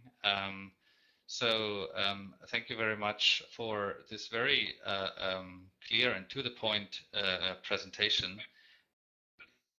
Challenging, very inspiring, and I would like to invite everyone to ask questions and to write them into the chat. I would like to ask you, Margosata, please. You finished on your last slide, and there were different things in your abstract that were already very inspiring. So the new competence of leaders and assessing Industry 4.0 as a philosophy of management and business organization. So that the social and technological process needs new professions and subject-related change, and you have to look at new clients, which could be also seen as students and with new needs, and then a new requirement for managers, and that there has to be a new style also of education. And you finished here the development of the fifth level of education with regard to changing the dynamics and the time frame and the length of education in universities or University of Applied Sciences or research institute. And I would be interested how you would adapt that to the situation that we have discussed today, and the situation that is being continuously discussed with regard of the necessary changes in global higher education and higher education as such. So how could we learn from the findings of your study with regard to Industry 4.0 in order to develop in a structured and strategic way a comprehensive approach towards an appropriate and timely higher education sector that responds to the needs not only of Industry 4.0 but also of the situation of the carbon footprint, environmental change, climate change, and the spread of and prevention of pandemic diseases.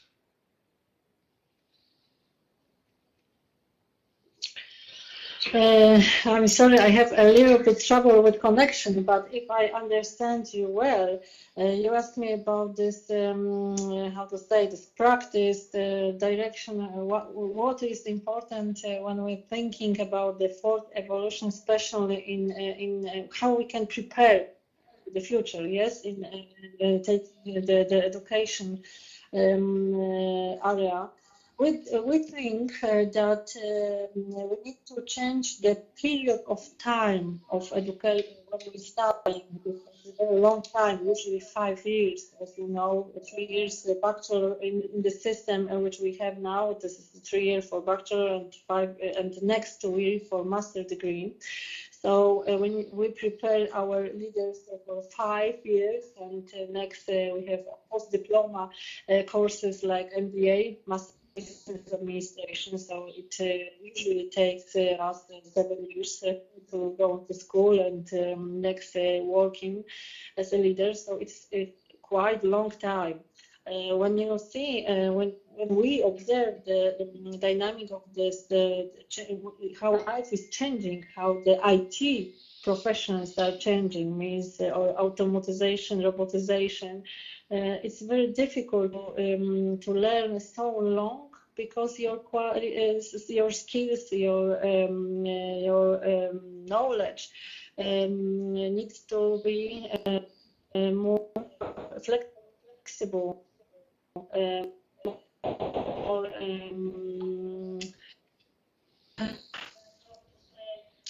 to have more connection with reality. IT, this IT area is changing so fast that we think that education needs to change for make short this period of study.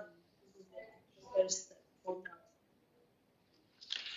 now. Thank you so much. I would like to go a little bit deeper into the topic with you by coming back. I mean, if we talk, and we talked about this at the very beginning of our conference today, that there was a global trend even before COVID-19.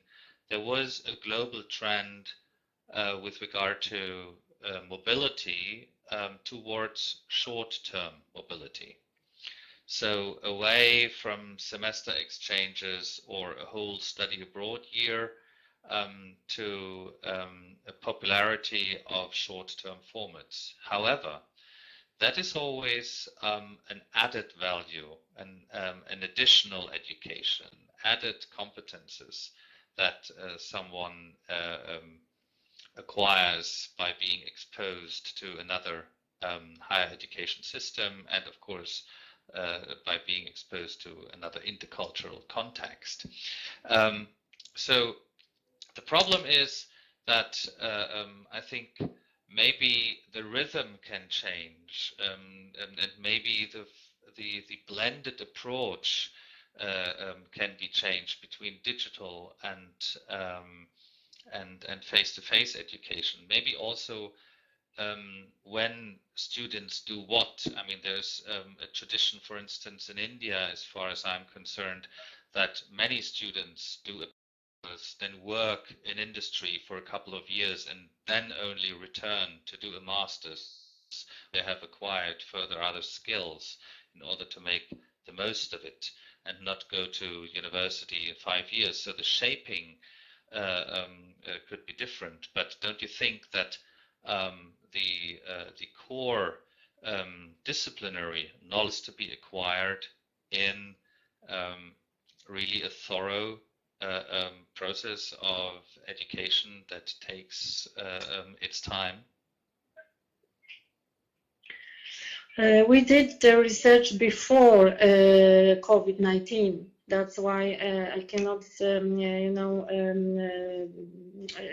it's not good to talk on this kind of exactly this presentation, which I said in this context, of course, because there was no this context.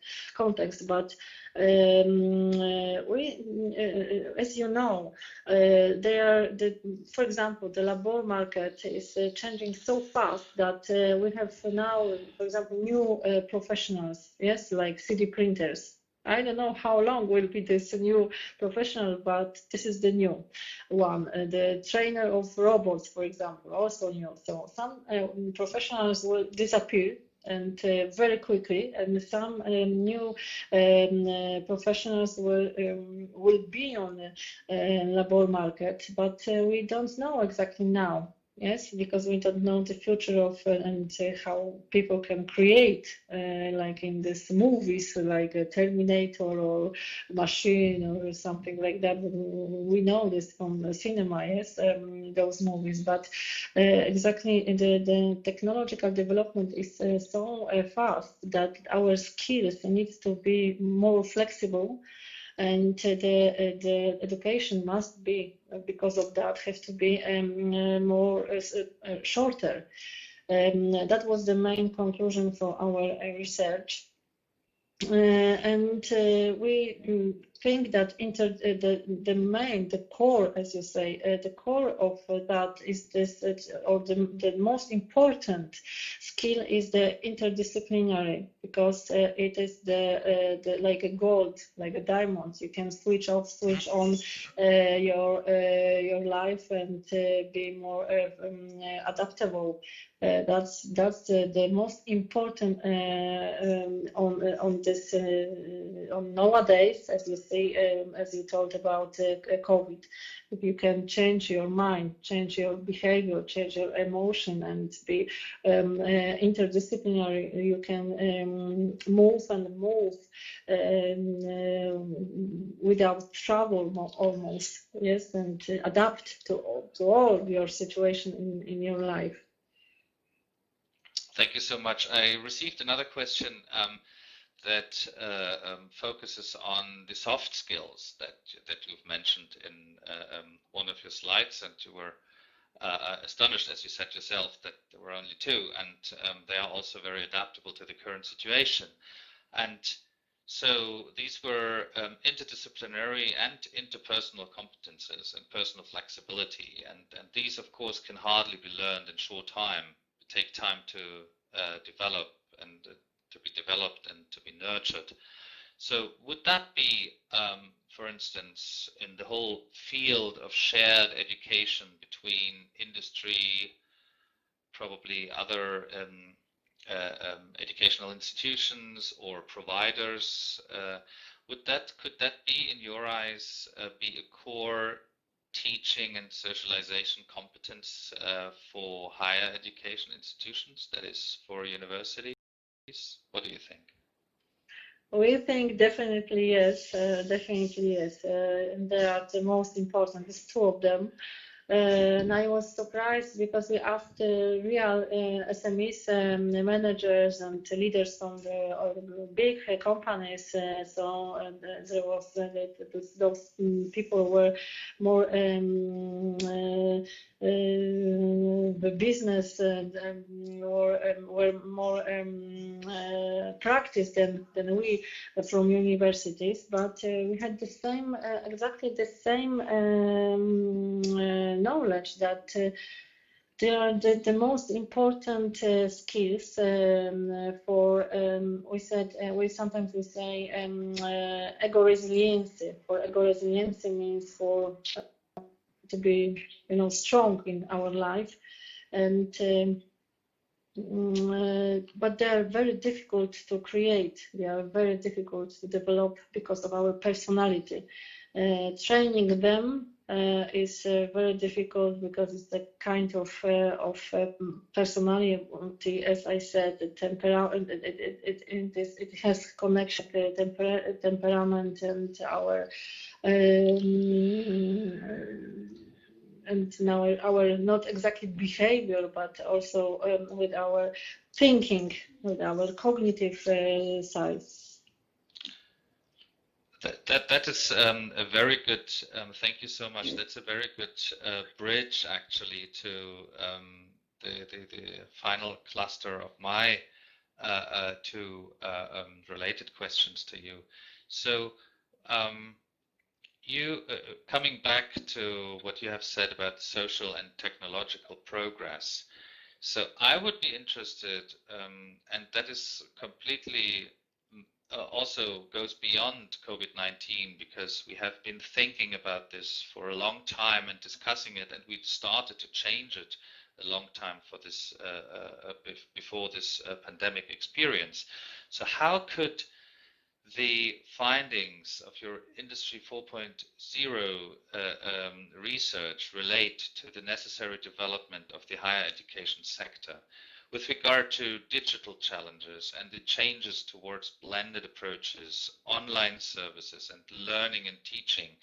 Because what we are at the moment grappling to find are research methodologies that would help the sector to develop strategies, as well as institutions to develop strategies to deal with this new situation that not that did not only start with COVID-19, but the question of global climate change and mobility, but keeping up necessary collaboration. So how would you think that this could relate to the necessary development of the higher education sector? Because what you find, I could think, for leaders and skills needed could be also transferred to the needs that are needed for teachers and students and administrative staff, as we have heard earlier today also in the panel that Philip shared in teaching and learning. What do you think?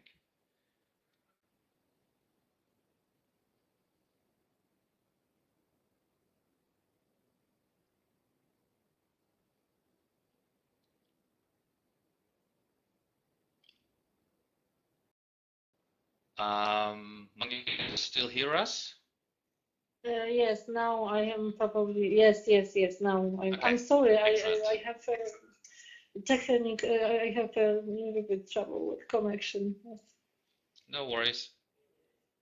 But thank you very much, because I'm not sure how long I will be there when it's a switch off next time.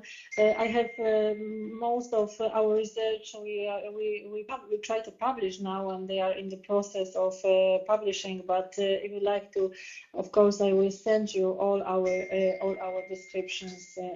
Maybe somebody will be interested in. I would like to invite you to our center, and we have a website also in English, so please welcome.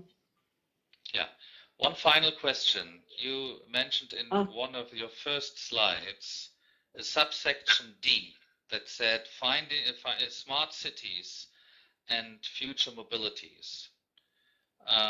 That was one of the subsections in one of your following slides. So yes, here. So smart cities and future mobility. So is there anything that you found in this subsection in your research results that could be interesting to be integrated as a methodology into the perspective on future global higher education and mobility? Of course, there is a very because we can thinking about technology, new technology, it's sometimes danger for human, for people, and of course, new technology help us in our life and in all areas, especially in when we're thinking about the city, about the connection, the networking. Without new technology, we cannot exist now in this global world. That's why we're thinking that this fourth revolution means the digitalization, civilization. This is the key and the core of our future mobility. Thanks to this technological development, we can build a new, of course, relations, even the relations with the robots. Some of them they are our friends in work because of automatization. As you know, we have no person in work, but sometimes we have just robots or automatization line when we working there. So there is not only a new networking with the people, but also with the new technologies, and that's the different world, we say, because it's a different source of our connection and of our relation. Smart cities is also a kind of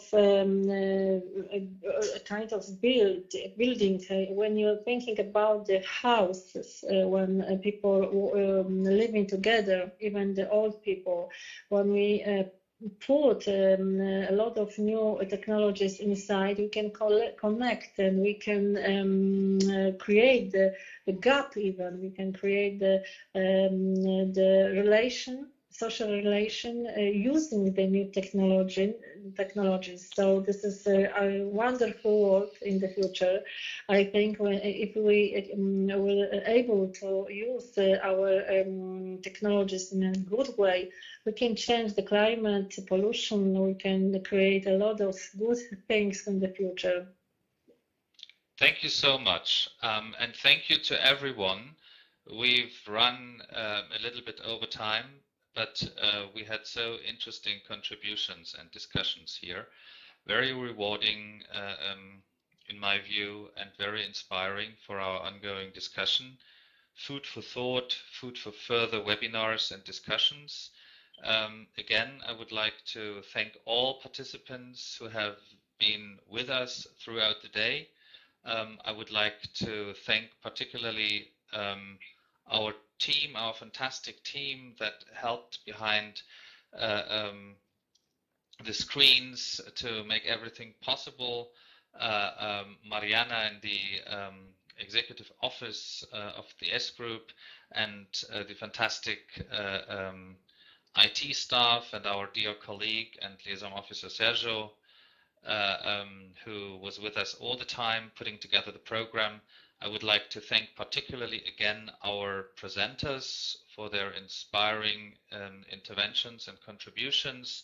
I would like to thank my co-moderators, Richard and Philip, and of course would like to thank the University of Las Palmas, Gran Canaria, that they hosted this event, that they were patient enough to be with us all day and providing this fantastic technical support.